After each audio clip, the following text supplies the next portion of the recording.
네, 여러분 안녕하십니까? 기팔공 경영학 문제풀이 과정의 조여은입니다. 여러분들 오늘은요, 우리 이제 경영조직론의 마지막 차원인 조직 차원 한번 들어가 보도록 하겠습니다. 한번 진행해 봅시다. 여러분들 우리 조직 차원에서 반드시 좀 알고 가야 되는 부분들이 몇 개 있는데요. 그중에 대표적인 게 바로 이거죠. 그래요. 기계적 조직과 유기적 조직에 대해서 반드시 여러분들 좀 체크를 하셔야 됩니다. 한번 해봅시다.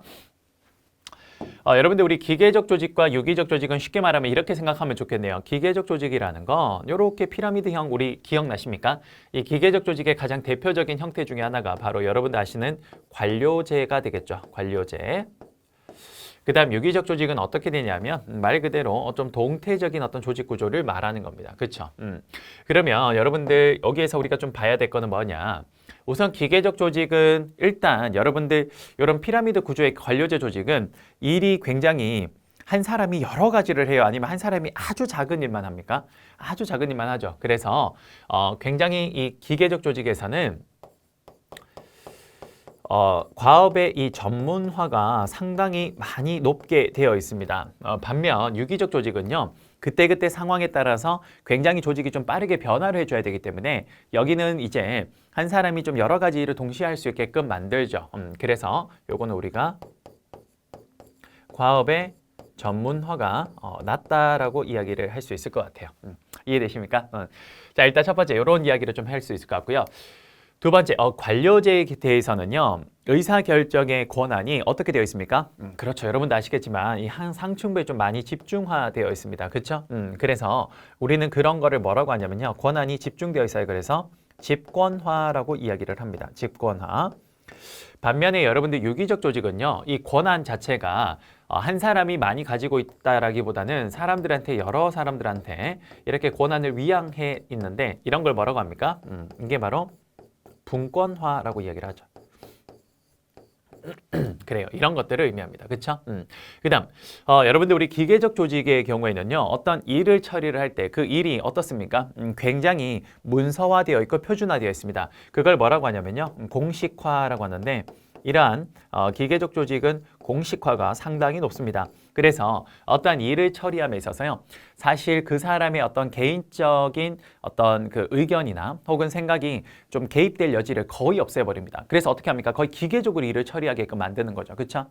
하지만 이런 유기적 조직은요. 굉장히 이제 그 환경이 좀 급변하는 상황에서 많이 쓰다 보니까 여기는 공식화가 굉장히 낮다라고 보시면 될 것 같습니다. 자, 여러분들 제가 높아심에 하나만 좀 이야기할게요. 뭐냐면요. 여러분들 우리가 흔히 이제 제가 이런 이야기를 하면 쌤, 기계적 조직은 좀 나쁜 거고 유기적 조직은 좋은 겁니다. 라고 이렇게 말하는 친구들이 제법 많아요. 그렇지 않다라는 거 좀 이야기를 하겠습니다. 무슨 말이냐면요. 여러분들 우리가 그 기계적 조직이 꼭 나쁘다라고 보기는 어렵습니다. 왜 그러냐면 사실 이제 경영학이라는 게요. 그 경영학이라는 게 과거에는 상황에 관계없이 어떤 특정한 하나의 솔루션이 모든 상황에서 다 적용이 된다라는 그런 유일무이한 어떤 해답을 찾는 게 경영학이었다면 최근에는 워낙 우리를 둘러싸고 있는 환경 자체가 급변하고 있고 동적 환경에 우리가 살고 있다 보니까 그래서 요즘은 어떻게 경영학이 좀 이 솔루션을 보냐면요. 유일무이한 해결책은 없다. 그래서 그 유일무이한 해결책이 없다면 그럼 어떻게 하는 겁니까? 결국은 그 상황에 맞추어서 우리가 대응을 하는 게 중요하다라고 이렇게 이야기를 합니다. 그러면 여러분들 그 기계적 조직 구조, 기계적 구조는요. 사실 이거는 언제 좀 유용한 조직 구조나 무조건 나쁜 게 아니라 이런 거는 이렇게 적어볼게요. 환경의 변동성이 낮고요. 그 다음에 우리가 이제 그 생산 체제가 흔히 말하는 대량 생산 체제인 경우 있죠. 이런 형태의 굉장히 오히려 이럴 때는 이런 유기적 조직 구조보다 기계적 조직 구조가 훨씬 정확하게 맞아 들어갈 수 있고 효율적이라는 겁니다. 이해되세요? 그러니까 이게 나쁘다라는 게 아니라는 거예요. 오케이? 그다음. 아무래도 이제 유기적 조직 구조는요, 이런 환경의 변동성이, 그렇죠. 환경의 변동성이 굉장히 높은 경우. 환경의 변동성이 굉장히 높은 경우고요. 쉽게 말하면 이제 역동적인 상황인 거죠. 그렇죠? 그리고 이제 다품종, 흔히 말하는 다품종 다 품종, 소량 생산 체제에서 많이 활용이 된다. 이렇게 생각하시면 될 것 같아요. 그래서 여러분 우리 하나만 기억합시다. 양쪽 중에 뭐가 더 좋습니까? 그런 건 없다라는 거예요. 상황에 맞춰서 그때가 만약에 기계적 조직 구조가 맞으면 이렇게 활용을 하는 거고 아니면 이렇게 활용을 하는 거다라고 생각하시면 됩니다. 됐죠? 자, 그다음에 조직 형태에서 좀 중요한 거 몇 가지 좀 볼게요. 여러분들 우리 조직 형태는 굉장히 많습니다. 많은데 그중에 대표적으로 기능별 조직이라는 게 정말 시험에 자주 나오는데 요거는 뭐냐? 기능. 쉽게 말해서 비슷한 기능끼리 하나의 부서로 묶어 놓는 겁니다. 예를 들어서 이런 거죠. 인사부서면 인사, 그 다음에 재무부서면 재무, 그 다음에 생산부서면 생산, 이렇게 해서 비슷한 기능끼리를 하나의 부서로 묶어 놓는 이런 조직을 우리는 기능별 조직이라고 합니다. 자, 이러한 기능별 조직은요, 언제 주로 발생하냐면요, 요거는 어떤 사업을 시행했을 때 사업 초기에 주로 나타나는 거고요. 요때는 사실 강력한 CEO의 어떤 통제 아래에서 이 모든 것들이 이렇게 통제가 됩니다. 그런데 이게 이제 점차 회사가 커지게 되면요, 이제 CEO가 이제 이 기능별로 통제를 하는 게 쉽지 않고요. 그리고 이제 기능별로 이렇게 움직였을 때에 사실 어떤 그 시장 상황에 대응이 좀 어려워요. 좀 느려요. 그래서 이제 나오는 게 그게 이제 사업부제입니다. 사업부제 조직. 사업부제 조직은 어떻게 생긴 거냐면 이렇게 생긴 거예요. 대표적으로 삼성전자 같은 경우는요. 삼전 같은 경우는 어떻게 되어 있습니까? 삼전 아래에는 이렇게 되어 있어요. 여러분도 아시는 반도체 사업부가 있고요. 그 다음 핸드폰이 모바일 사업부와 마지막에 가전제품의 가전사업부가 있습니다. 그 다음 여러분들 보시면 여기에 반도체 사업부 아래에는 뭐가 있냐면요. 여기는 인사팀도 있고요. 재무팀도 있고요. 그 다음에 회계팀도 있고 생산팀도 있습니다. 그 다음 모바일 사업부도 여기 가보면요. 동일한 기능들을 가지고 있어요. 인사, 재무, 그 다음에 회계, 생산 이렇게 되어 있다라는 거죠. 이해되십니까? 이런 게 이제 사업부제 조직인데요. 이 사업부제 조직은 이제 사업이 점차 사업 발전기에 이렇게 형태가 발전되기 시작합니다. 자, 여러분들 우리 시험에 좀 자주 나오는 게 하나 있는데 기능별 조직 같은 경우는 비슷한 기능들끼리 모아놓기 때문에 굉장히 좋은 장점 중에 하나가 비슷한 기능들이 모여 있어서 하나의 기계를 여러 기능들이 동시에 그러니까 인사팀에 필요한 어떤 소프트웨어가 있죠. 그러면 그거 하나를 사서 그 인사팀 모든 사람들이 사용할 수 있잖아요. 그렇죠? 그러면 이때 굉장히 좋은 게 우리 그 흔히 말하는 규모의 경제를 실현할 수 있습니다. 여기는. 근데 사업부제 조직은요. 그런 게 안 되죠. 왜? 여기도 인사팀이 있고 여기도 인사팀이 있으니까 이 사실 사업부제는요. 이 하나의 사업부가 완전히 독립된 하나의 회사라고 생각하시면 돼요.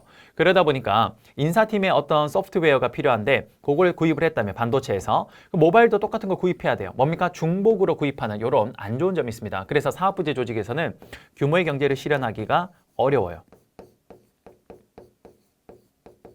이게 어려워요. 그러니까 이런 것들이 이제 뭐 사업부제 조직이다라고 보시면 될 것 같네요. 그렇죠? 자, 그다음 매트릭스 조직은요. 이제 최근에 글로벌화된 기업들이 많이 나오면서 나타나는 조직인데요. 어떤 거냐면요. 자, 이렇게 기능별 조직이 있어요. 인사, 그다음에 재무, 그다음에 생산. 이렇게 기능별 조직이 있으면요. 기능별 조직이 프로젝트당 한 명씩 사람을 파견을 합니다. 자, 인사에 있는 사람이 프로젝트 1번에 여기 파견하고 또 여기도 파견을 해줘요. 그다음 재무도 여기도 파견해주고 여기도 파견해주고 생산도 여기 파견해주고 여기도 파견해줍니다. 그러면 이렇게 파견이 되면 각자 이런 식으로 파견을 해주게 되면 그럼 그 사람들이 모여서 하나의 프로젝트 팀이 되는 거예요. 이런 식으로. 여러분 행렬이 행렬이 한글로 매트릭스가 한글로 행렬이에요. 그래서 이게 가로 세로가 있다 보니까 행렬이죠. 그래서 행렬 조직은 그렇게 해서 나오게 된다. 그런 거 생각하시면 될 것 같고요. 여기서 문제점이 좀 시험에 잘 나온 게 하나 있는데 매트릭스 조직의 가장 큰 문제점은 뭐냐면요. 프로젝트 팀에도 팀장이 있고 인사팀에도 팀장이 있을 겁니다. 그러면 지금 여기 있는 이 사람은요. 인사팀 팀장의 소속이기도 하지만 프로젝트 팀의 팀장의 소속이기도 해요. 그러면 명령을 양쪽에서 이중으로 받게 되면 그걸 어떻게 처리해야 될지 상당한 역할 갈등이 나타날 수 있다. 이런 것들이 매트릭스 조직의 큰 문제점이라고 볼 수 있습니다. 그렇죠? 그다음 네트워크 조직 한번 볼까요? 여러분들 네트워크 조직은 뭐냐면요. 이런 거예요. 네트워크 조직은 어떤 회사가 자신들의 핵심 기능을 제외하고는요. 나머지는 다 외주로 줘버리는 겁니다. 자, 이런 네트워크 조직의 가장 대표적인 회사가요. 실제 누구냐면요. 그게 바로 나이키예요. 여러분들 그 나이키는요. 나이키의 가장 핵심 기능이 뭐냐면 마케팅과 그 다음에 디자인 기능이에요. R&D 그쪽에. 그래서 나이키는요. 사실 그 본사에 미국 본사에는요. 마케팅이랑 그 다음에 그 디자인 팀만 딱 있고요. 나머지는 전부 다 외부에 외주로 줘 있습니다. 뭐 생산하고 유통하고 이런 거 모두 다. 그래서 요즘 나이키의 실제 신발 생산하는 공장이 베트남에 엄청 많죠. 그런 것들이 전부 다 네트워크 조직이다. 그 다음 프로젝트 조직은요. 말 그대로 프로젝트 단위별로 임시로 형성됐다가 끝나면 해체해버리는 그런 게 프로젝트 조직이고요. 최근에 와서는요. 팀제 조직이라 그래서 말 그대로 팀을 중심으로 만들어진 조직들도 많이 증가하고 있습니다. 그래요. 조직 형태 이렇게 좀 정리하면 좋을 것 같습니다. 좋아요. 여러분들 이게 바로 조직 차원의 아주 중요한 핵심 이론들을 쫙 한번 설명을 좀 했고요. 우리는 이제 본격적으로 문제 한번 풀어보도록 하겠습니다. 한번 해봅시다. 자, 기출변형 문제 239번 문제부터 한번 볼게요. 조직 구조에 관한 상황 이론은 어느 경우에나 항상 효과적인 조직 구조가 존재할 수 없고 상황에 따라 달라진다는 조직 설계의 관점이다. 다음 중 조직 구조를 설계할 때 고려되는, 자 볼게요. 내부 변수가 아니라 외부 변수입니다. 이 말은 무슨 말이냐? 자, 조직을 설계를 할 때는요. 자, 여기다 같이 한번 해봅시다.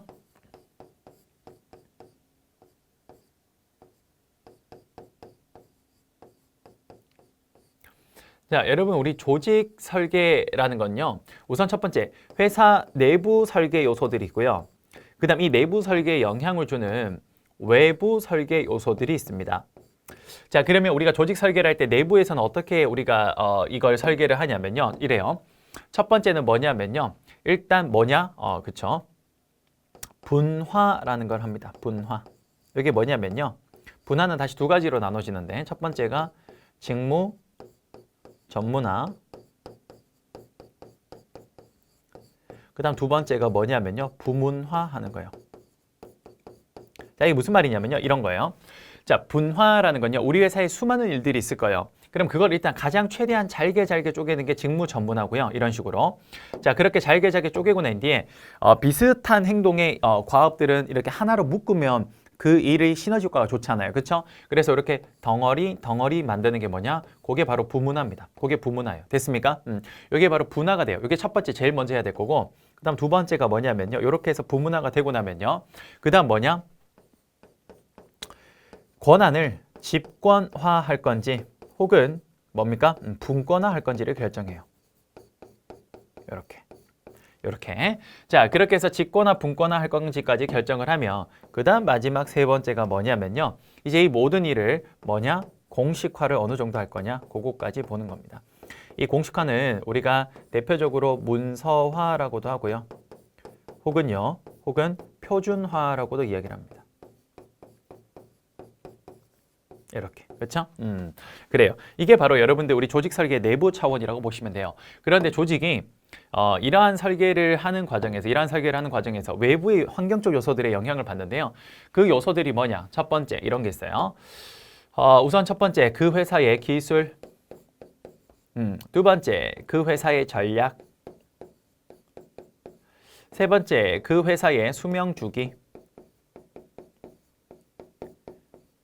네 번째 그 회사의 정보화가 어느 정도인지 이런 것들. 그 다음 또 다섯 번째 뭐 있습니까?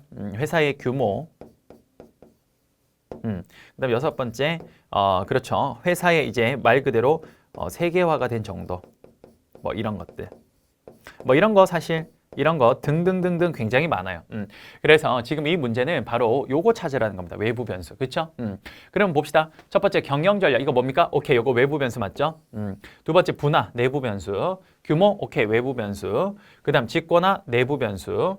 그다음에 공식화, 내부 변수. 기술, 외부 변수네요. 그렇죠? 쉽게 풀 수 있겠네요. 그렇죠? 오케이. 정답 몇 번입니까?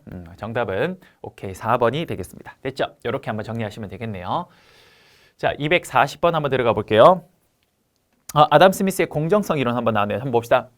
아담 스미스의 공정성 이론에서 조직 구성원들이 개인적 불공정성을 시정하기 위한 방법에 해당하지 않는 것을 물었습니다. 그렇죠? 자, 한번 볼게요. 아담 스미스의 공정성 이론에서 어떻게 했습니까?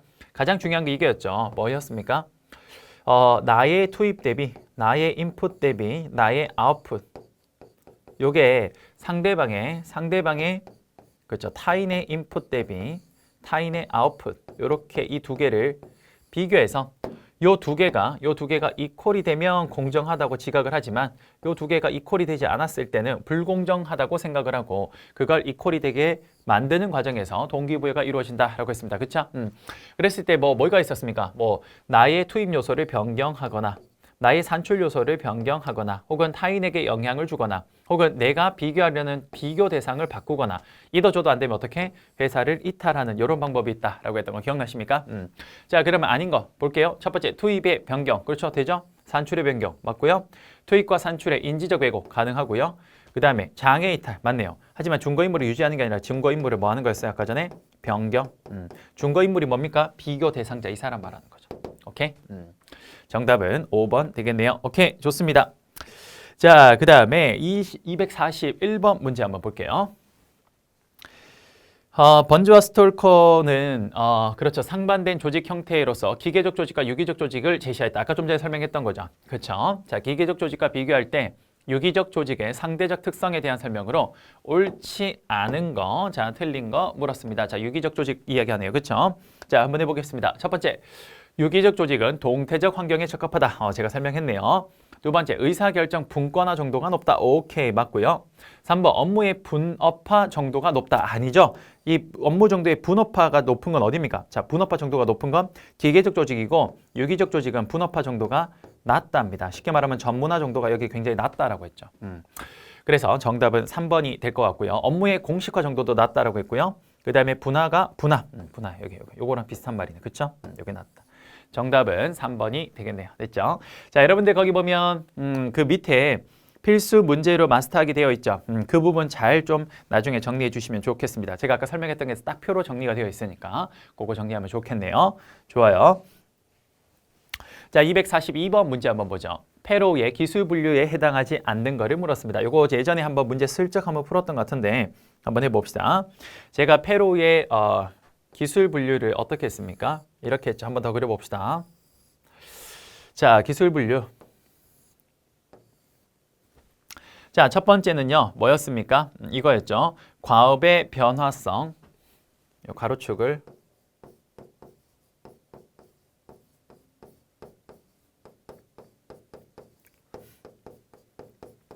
과업의 변화성, 다른 말로 다양한 정도를 말하는데요. 다양한 정도가, 과업이 다양한 정도가 오른쪽으로 갈수록 고, 왼쪽으로 갈수록 저라고 했습니다. 그렇죠? 그래서 제가 오른쪽으로 갈수록 고가 뭐라 그랬죠? 자율화, 왼쪽이 공식화되어 있다라고 했고요. 그 다음에 그 과업의 세로축이 뭐냐? 분석 가능성입니다. 그래서 위로 가면 고, 아래로 가면 저가 되겠죠. 그렇죠? 자, 이랬을 때 제가 뭐라 그랬죠? 우선 첫 번째, 자, 과업의 변화성, 즉 다양성이 굉장히 적으나 분석 가능성이 높은 걸 우리 뭐라 그랬습니까? 그렇죠. 이걸 일상적 기술이라고 했습니다. 그렇죠? 그 다음, 과업의 다양성이 굉장히 높지만 분석 가능성이 굉장히 낮은 걸 뭐라 그랬어요? 비일상적 기술. 그렇죠? 그 다음 또 뭐 있습니까? 과업의 다양성이 굉장히 높고 분석 가능성도 굉장히 높은 걸 뭐라고 했습니까? 공학적 기술.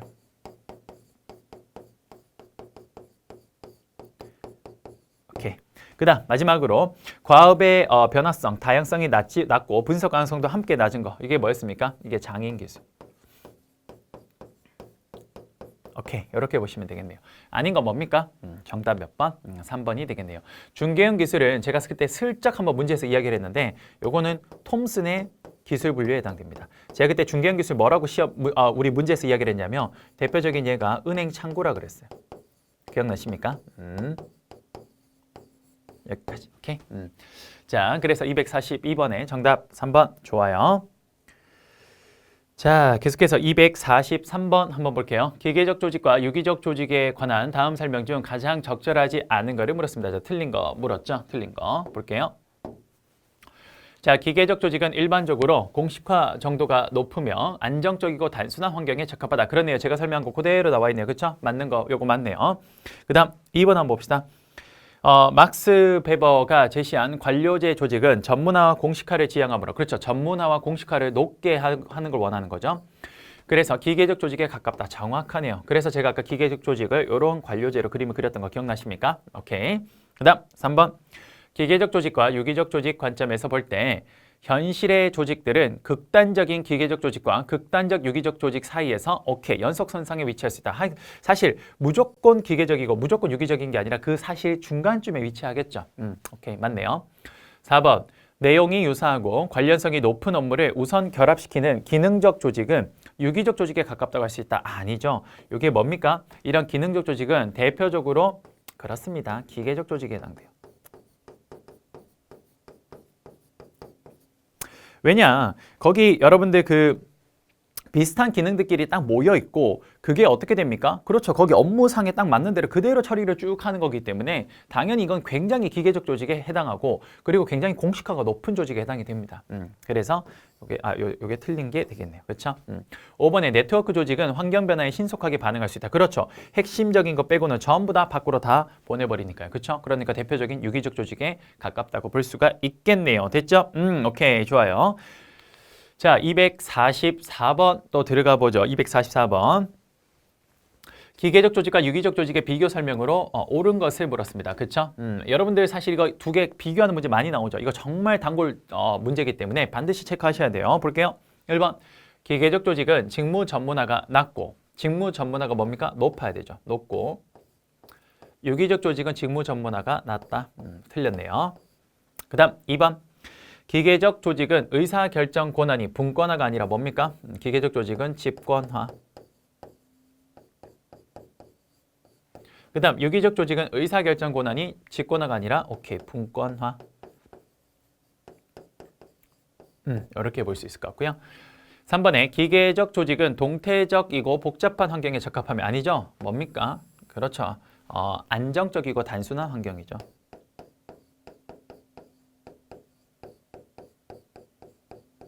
그 다음 유기적 조직은 반대죠. 여기 안정적이고 단순한 환경이 아니라 뭡니까? 동태적이고 복잡.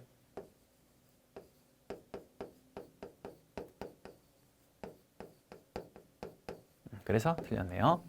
4번 기계적 조직은 통제 범위가 좁죠. 위에서부터 이렇게 조금씩만 하는 거니까. 그렇죠.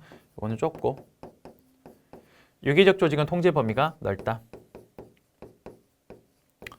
그렇죠. 기계적 조직이라는 게 사람들이 이런 식으로 있잖아요. 그렇죠? 그러다 보니까 요 사람은 요렇게 일단 통제, 요 사람은 요렇게 통제, 요 사람은 요렇게 통제, 요렇게 가는 거라서 통제 범위가 상당히 좁습니다. 반면에 유기적 조직은 어떻게 됩니까? 그렇죠. 그 팀 단위로 전체를 통괄해서 우리가 통제를 하기 때문에 그 범위가 훨씬 넓어요. 여기보다. 그렇죠? 5번에 기계적 조직은 지휘 계통이 길고 그렇네. 여기서부터 여기까지 길죠. 하지만 유기적 조직은 요 안에서 다 이루어지니까 짧네. 오케이. 맞는 거는 5번이 되겠네요. 됐어요. 자, 245번 들어가 보자. 245번. 조직 설계와 관련된 다음 서술 중 가장 적절한 것은 자 맞는 거를 역시 찾으라고 했습니다. 그렇죠? 해볼게요. 1번 부문화는 조직 구성원들이 책임지고 수행해야 할 과업의 범위와 깊이를 말한다. 범위는 맞으나 깊이를 의미하는 건 아니죠. 부문화가 뭐라 그랬어요? 잘게 쪼개진 전문화된 것들을 이걸 덩어리째 이렇게 만드는 걸 부문화라고 합니다. 오케이. 즉 그 범위를 말하는 건 맞으나 그 깊이까지 이야기하는 건 아니에요. 그렇죠? 자, 두 번째, 공식화는 업무를 과업 단위로 구분해서 생산의 효율성을 높이는 거다. 자, 업무를 잘게 쪼개는 거 말하는 거죠. 그거는 공식화가 아니라 뭐였습니까? 오케이, 전문화. 이것도 틀렸네요. 그 다음 3번. 우드워드의 연구 결과에 의하면 조직 구조는 조직이 사용하는 생산 기술에 영향을 미치고 기술과 조직 구조의 적합성 여부에 따라 조직의 성과가 달라진다. 그렇죠. 우드워드의 기술과 관련된 내용입니다. 요거 그렇죠. 요게 죄송합니다. 요거 제가 지금 잠깐 착각했네요. 그게 아니라 요 내용은 다 맞는데 요게 틀렸죠. 뭐냐면요. 우드워드 연구 결과에 의하면 조직 구조는 조직이 사용하는 생산 기술에 영향을 미치고 봐봐요. 조직 구조가 이게 지금 앞뒤가 바뀐 거죠. 그게 무슨 말이냐면 이 내용 전체는 맞는데 조직 구조는 조직이 사용하는 생산 기술에 영향을 미친대. 그러면 선후 관계가 다른 거야. 이 무슨 말이냐면 여기서는 이런 말 하죠. 조직 구조가 어떻게? 이 조직 구조가 생산 기술에 영향을 미친다고 하고 있는 거예요. 그렇죠? 근데 우드워드는 그게 아니라 선후 관계가 조직 구조가 먼저고 생산 기술이 다음이다. 이게 아니라 반대로 생산 기술이 먼저고 조직 구조가 그 다음이라고 했습니다. 즉 생산 기술이 조직 구조에 영향을 미친다라고 했어요. 그러니까 이 부분은 어떻게 고쳐야 되냐면 요렇게 바꿔야겠죠. 요렇게. 요 단어를 두 개 바꿔줘야겠죠. 즉, 우드워드의 연구 결과에 의하면 생산 기술이 조직 구조에 영향을 미친다. 요렇게 하는 게 맞겠네. 오케이? 그래서 틀렸네. 오케이. 그 다음 4번. 페로우는 기술의 과업의 다양성과 문제 분석 가능성에 따라 장인 기술, 비일상적 기술, 일상적 기술, 공학적 기술로 나누었다. 정확하죠. 아까 좀 전에 그렸던 거. 정답 4번. 5번. 혁신의 양면성 모형에서 보면 효율적 관리 혁신을 위해서 조직의 중간 또는 하위 관리층은 기계적 조직이 되어서는 안 된다. 여러분, 이 혁신의 양면성이라는 게 뭐냐면요. 혁신의 양면성은 사실 기업이 초창기 구조에는 유기적 구조가 맞으나 점차 기업이 성장해 갈 때는 기계적 구조가 맞다라는 겁니다. 결국은 혁신의 양면성이라는 건 이 조직 구조들을 성공을 하기 위해서는 이 조직 구조를 극단적으로 하나를 선택할 거야 아니라 이게 뭐다? 그래서 이 두 개를 동시에 같이 함께 선택을 해갈 필요가 있다라는 겁니다. 그게 바로 혁신의 양면성이야. 그러니까 뒤쪽에 있는 말 자체가 다 틀린 거예요. 오케이. 그래요. 정답 4번 되겠네요. 오케이. 됐습니까? 그 다음 246번 보죠. 246번. 자, 조직과 관련한 다음 설명 중 가장 적절하지 않은 거, 자, 틀린 거를 물었습니다. 틀린 거. 자, 1번. 기능적 부문화 조직에서는 환경 변화에 반응하는 속도는 느리지만 깊이 있는 지식과 기술을 개발 가능하고 기능 부분 안에서 규모의 경제를 가능하게 한다. 그렇죠. 왜 뭐라 그랬죠? 기능적 부문화, 기능 조직은 아까 뭐라 그랬어요? 가장 중요한 게 규모의 경제. 그렇죠? 딱 나왔네요. 요거 맞네요. 그렇죠? 2번 한번 봅시다. 조직도는 공식적 보고 체계, 명령 계통, 관리 계층, 책임 소재, 부서와의 관계와 같은 조직 구조를 보여준다. 조직도라는 게 그런 거죠. 조직도가 뭐였습니까? 예를 들어서 사장이 있으면 그 밑에 부사장이랑 뭐 전부 누가 있는지, 그 밑에 또 누가 있는지 이렇게 하는 게 조직도죠. 그렇죠. 이게 바로 조직도니까 얼마든지 보고 체계나 이런 것들을 볼 수 있겠죠. 좋아요. 3번. 조직이 성장해서 규모가 커지고 더 많은 부서가 생겨남에 따라서 당연히 조직 구조의 복잡성은 증가하게 되겠죠. 맞네요. 4번.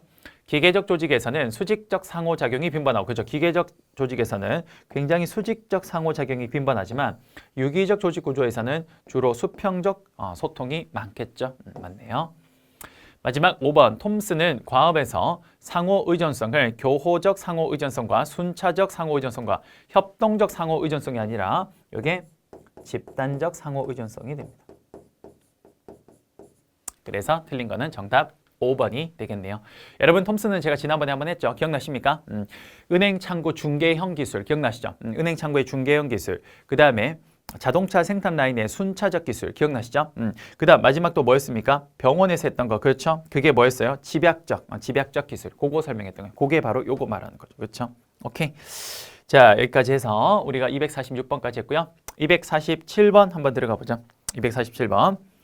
조직 기술에 관한 설명으로 가장 적절한 것은, 자, 맞는 거 물었습니다. 맞는 거. 자, 볼게요. 1번. 생산 규모와 기술의 효율성에 따라서 우드워드는 생산 기술을 8가지로 분류했다. 이는 크게 단위 소량 생산 기술과 대량 생산 기술과 연속 공정 생산 기술, 대량 주문 생산 기술로 구분된다라고 했는데 틀렸죠. 우드워드는 기술의 복잡성에 따라서 기술을 첫 번째 3가지로 일단 분류했는데요. 전체 이거를 3가지로 분류했는데요. 자, 요거를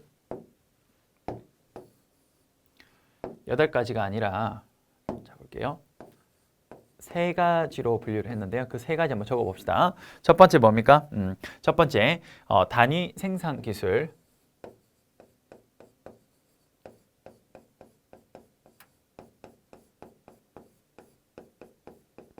그 다음에 두 번째 뭡니까? 두 번째 대량 생산 기술.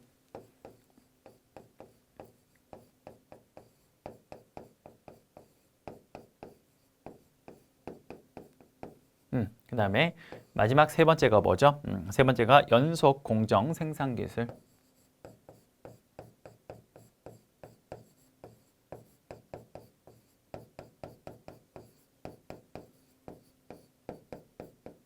이렇게 3가지.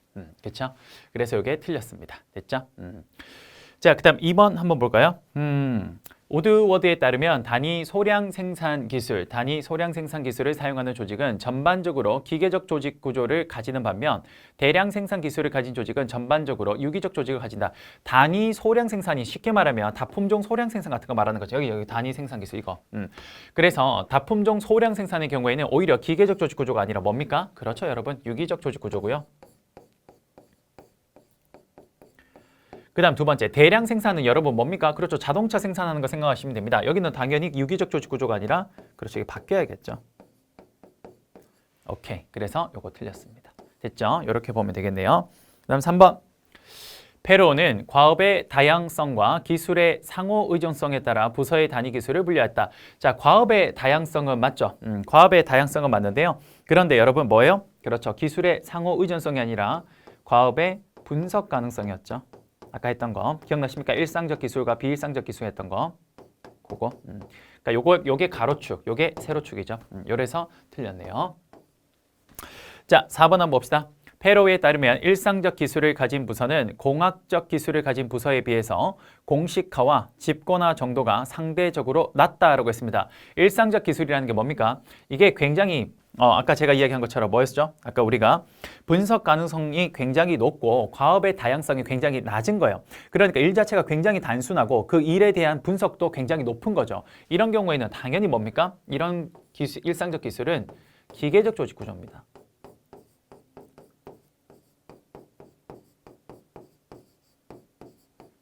그렇죠?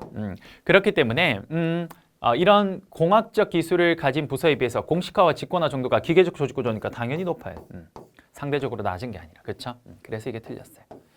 그 다음 5번. 톰슨에 따르면 집합적 상호 의존성을 사용하는 조직은 순차적 상호 의존성을 사용하는 조직보다 의사소통 필요성이 낮다라고 했는데 여러분들 우리가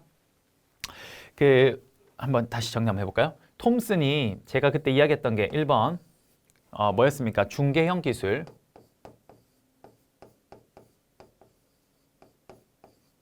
용어를 좀 여러분 헷갈릴 것 같아서 제가 정리 좀 해줄게요. 두 번째, 장치형 기술.